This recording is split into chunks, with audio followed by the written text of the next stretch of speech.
त्यानंतर 650 झाले, 625 झाले. त्यानंतर आपण पुन्हा गेलो तर त्याच रुपयामध्ये आपल्याला 50 क्वांटिटी पुन्हा 25 रुपयात मिळाली असती. 50 क्वांटिटी पुन्हा ती 90 रुपयावर गेली. म्हणजे आपण त्यामध्ये पुन्हा डबल. आता आपली क्वांटिटी पुन्हा आपल्याला पुन्हा 10 रुपयात तो मिळत होता. त्यानंतर आपण ती क्वांटिटी आपण या रीतीने डबल करू शकलो असतो. कारण मी एक्झॅक्टली घेतलं तर लोकांना असं वाटेल की मी या लोभ देत आहे. पण समजा गेले असते तर आपल्या एक लॉटचे गेले असते. परंतु आपला जो फंड हा वाढता ठेवल्याशिवाय होत नाही. कारण कधी होते की मार्केटमध्ये तुमचा फंड असल्याशिवाय तुम्हाला देत नाही. कारण तुमचे पैसे हे डिडक्ट केले जाते किंवा तुम्हाला तितक्या 10% 20% काटल्यामुळं हे तुम्हाला कल्पना नसते. मग तुम्ही एकाएकी सगळे एकाने घेतात. त्याच्यामध्ये कधी मार्केट उलट दिशेने जाते तर ते तुमचा स्टॉप लॉस नाही हिट होत. म्हणजे आपण अशी किती रिस्क घेतली पाहिजे की जेणेकरून आपल्या भांडवलाला धक्का नाही लागला पाहिजे. आणि आपण किती रिस्कमध्येच खेळलं पाहिजे. किती आपलं भांडवल किती, गुंतवणूक किती, आपल्या वेगवेगळ्या इथे कशात गुंतवणूक केली पाहिजे. मग आपण प्रॉफिट कमावलं तर कशामध्ये टाकलं, आपण शेअर्समध्ये कसे गुंतवणूक करू शकतो, ते चांगले शेअर्स कोणते, वांगले कोणते. आणि हे नसेल तर फंड मॅनेजर म्हणून काय की आपल्याला मित्र म्हणून पैसे. समजा मी तुमचा मित्र, तुम्ही मला शेती करता पैसे दिले आणि मी शेतीच्या वेगवेगळ्या पिकात. तर तुम्हाला कल्पना आहे का माझी शेती कशी आहे, कुठे आहे, मला विहीर करावं लागते, काय करावं लागते, पाईपलाईन टाकावं, ठिबक करावं लागते, कोणती झाडं लावावं लागते, कोणती आहे, लॉंग टर्म किती, म्हणजे किती आजची किती, उद्याची किती. या रीतीने मी सगळी ती बायफर्केशन करेन. पण मला तुमच्याकडे तुमच्या याच्या 1% देणे आवश्यक आहे. कारण तुम्हाला व्याज आहे, मला बँकेमध्ये जर 7% मिळून राहिलेले आहे तर मी तुमच्याकडे 2% जास्त पैसे तितकं रिटर्न तुम्हाला देत. कारण तुम्हाला रिटर्न्स नाही दिलं तर तुम्ही मला पैसे कसे देणार. मग तुम्हाला मी नेहमी करता रिटर्न्स नाही देऊ शकत ना. कारण मला शेतीला पैसे लागणार आहे. मी समजा ती गुंतवणूक 12 वर्षाकरता एखादे झाडं लावण्याकरता केला तर याच रीतीने मी आपल्या वैयक्तिक याला असेट मॅनेजमेंट सर्व्हिस म्हणतात. कारण सरळ तुम्हाला सांगणे आणि त्यातून फायदा नफाची रिस्क तुमच्यावर सोपवणे बरोबर होणार नाही. आणि तुम्ही कितीही नॉलेज घेतलं का तुम्ही जे धंदा करणार, कुठे जाणार, कुठे तुमच्या कार्यक्रमात त्याच दिवशी जर हे घेता, मार्केटची मुवमेंट ही प्रत्येक क्षणाला बदलत असते. ज्याचं त्यांनी ठरवायचं आहे तुम्ही स्वतः बघू शकता. आणि व्हर्च्युअल प्रोग्राम जो मिळतो व्हर्च्युअल कॅप म्हणजे शेअर मार्केटमध्ये तुम्हाला प्रॅक्टिकस करून पाहण्याकरता व्हर्च्युअलमध्ये. पण त्याच्याही मर्यादा आहे. तुम्हाला एक्झॅक्टली स्टॉप लॉस नाही टाकता येत. तुम्हाला घेतलेला आहे तर त्या किमतीत विकता नाही येत. तर टायमिंग तुमचा आहे त्याचं अमाऊंटमध्ये जे प्रत्यक्ष करायला जाल तर कधी घाटा होतो. मग तुमचं मुद्दल जिरेल. मग तुम्हाला वाटेल की नाही आपण तर त्यापेक्षा गुंतवणूक केलेली बरी असती. बँकेचं व्याज 4% 6% तेच बरोबर होतं. म्युच्युअल फंडाची गुंतवणूक जी तुमची ॲटोमॅटिकली कापल्या जाते. अशा बऱ्याच गोष्टी जर तुम्हाला जाणू इच्छुक असाल तर तुम्ही मला संपर्क करू शकता. अट ही आहे प्रथम पैसे देणे.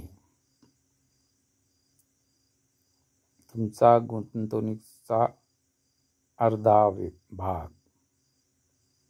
कारण ती गुंतवणूक मी माझ्या शेतीत करेल. किंवा दुसरा टाईप आहे की तुमच्या गुंतवणुकीवर येणारं व्याज ते बँकिंगपेक्षा 2% जास्त देण्याचा प्रयत्न मी करेल. कारण माझी जी शेती आहे जे माझं आहे बँकेमध्ये तुमची रिस्क 5 लाखापर्यंत कव्हर केल्या जाते. पण माझ्याजवळ जी संपत्ती आहे ती 3 करोड व्हॅल्युशन्सची आहे. तर मी 1 करोडपर्यंतच सुरुवातीला येणाऱ्याकडून पैसे घेणार त्यांना बँकेचे. पण ते त्याने मॅच्युरिटी नंतर. कारण तुम्हाला मधात पैसे मागायचे, तुम्हाला रिटर्न द्यायचे ते शक्य होत नाही.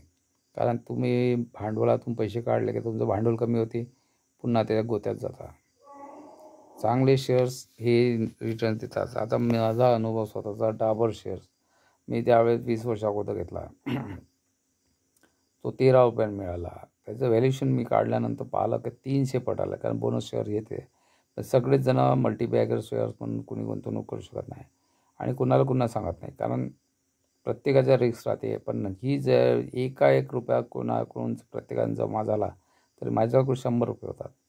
100 रुपयावर मी वार्षिक 5% जर कमावले तरी त्याप्रमाणे ते. पण आता तुमच्या प्रत्येकाने जर म्हटलं तर 1 रुपया तसं तुमचा कोणत्याही याच्यात निघून जातो. पहिल्यांदा प्रथम बचत करणे, बचत वाढवणे, बचत झाल्यानंतर वाढवूनल्या जाते. असे बरेचसे आहे. तर या रीतीने तुम्ही आपला हळूहळू अभ्यास करू शकता. कारण तुम्ही आता करायला जाल तर तुमचं भांडवल केव्हा शून्य होईल सांगता नाही. आम्ही 20 वर्ष झाले तर आम्ही या कमॉडिटीमध्ये लॉस झालेला, बऱ्याचशा याच्यात आहे, ऑप्शनमध्ये लॉस झाला आहे. तर कोणी म्हणतं बाय सेल केल्यानंतर, तर कुठेही मार्केट हे सतत बदलत असते, याच्यात स्थिरता नाही आणि कोणाला गॅरंटी नाही. ज्याला त्याला स्वतःची गॅरंटी करा. जसं मी व्हर्च्युअल कॅपिटल मला 50 लाखाचं कंपनीतर्फे दिल्या गेलं, म्हणजे जे व्हर्च्युअल आहे, म्हणजे ज्याचा पैशाचा उपयोग नाही करता येत, पण त्यांच्याकडून दिलं. मी वाढत नेलं, 35 करोडपर्यंत केलं. तिथून वाढत कमी करून एकदम 6 करोडवर आलेलं. तिथूनही कमी करून 4 तर पुन्हा ते वाढवलं. एक वेळा 5-6 करोडपर्यंत नेल्यानंतर अजून 70 लाखापर्यंत आलं. म्हणजे भांडवलामध्ये केव्हाही तुमचं वर खाली होत असते. कारण तुम्ही कशा रीतीने ट्रेड करतात ते तुमच्यावर अवलंबून असते. मग तुम्हाला जर सेफ गार्ड असेल तर तुमचं एका विशिष्ट भांडवल तुम्हाला चांगल्या शेअर्समध्येच ठेवायचं. जसं NHPC होता, त्यांनी मला ज्यावेळेस सुचला त्यावेळेस 51 रुपये होता. जो माझा यूट्यूब चॅनल असतो फोकेसर परम, त्यावर मी टाकलेला आणि तो 1 फेब्रुवारीला जवळपास 100 रुपयाला गेला. तर हा त्यावेळेस मी काही डायरेक्ट का तुम्ही खरेदी करा नाही, मुहूर्त ट्रेडिंग होतं की मी हा शेअर्स आहे, याची किंमत इतकी आहे आणि हा मला संभावना वाटते वर जाऊ शकते, खाली जाऊ शकते. पण त्याच्यातून वर खाली जायची शक्यता ही गृहीतच धरावी लागते, कारण तुमचं भांडवल केव्हाही शून्य होऊ शकतं. फक्त तुमची योग्य दिशेने गुंतवणूक असेल तरच आहे, नाही तर याच्यापेक्षा बँकेचे पैसे हे केव्हाही वाईट नाही, जे तुम्हाला सतत आहे. किंवा म्युच्युअल फंडामध्ये गुंतवणूक तुमची योग्य राहील.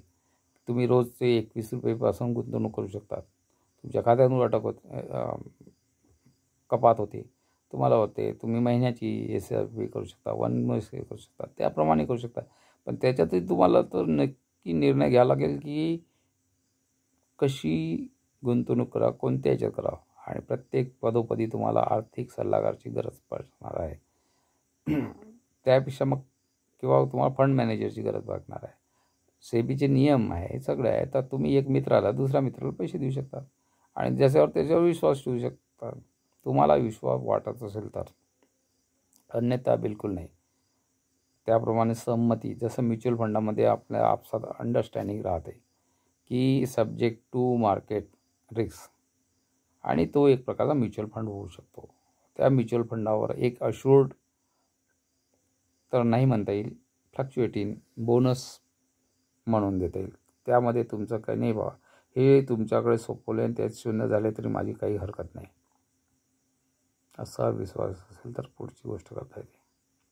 तोपर्यंत तुम्हाला शिक्षण घेता येतं, तोपर्यंत तुमचं जाणीव घेता येते, तुम्ही तोपर्यंत तुमच्या माहितीमध्ये वाढ. ज्या दिवशी तुम्हाला वाटेल की आपण संपूर्ण झालेलो, त्या दिवशी तुम्ही स्वतः कार्य करू शकतात किंवा केव्हाही करू शकतात. तुमच्याबद्दल म्हणणं नाही, पण प्रत्येक व्यक्तीने आपली माहिती घेतली पाहिजे आणि त्या माहिती वाढतच आहे. जर कोणाला डॉक्टर बनण्यासाठी 9 वर्ष द्यावं लागतात, इंजिनियर बनायला 5 वर्ष द्यावं लागतात, मग आपण असं एकाकी ट्रेड घेऊन कसं होणार? एखादे जो ट्रेड लकीली तुम्हाला 2 रुपये जास्त देईल, पण एखादा दुसरा ट्रेड तुमचं पूर्ण भांडवल शून्य करू शकतो. मग याला ट्रेडिंग, त्याला रिस्क आणि मग भांडवल तुम्ही कुठपर्यंत होते कॅपिटल गेल्यानंतर कसे आहे. कारण एका रुपयासाठी 2 रुपये करता तुमचं भांडवल गेलं तर तुम्हाला असे लाखो रुपये टाकून तरी तुमचं ओरिजिनल भांडवल नाही येऊ शकणार. म्हणजे सगळ्यात महत्त्वाचा प्रश्न आहे की तुमचं भांडवल सुरक्षित राहिलं पाहिजे. बरेच बोललेलो इथे समाप्ती देतो. तुमच्या कॉमेंट्स येतील त्यानुसार पुढच्या तयारीला लागू. धन्यवाद.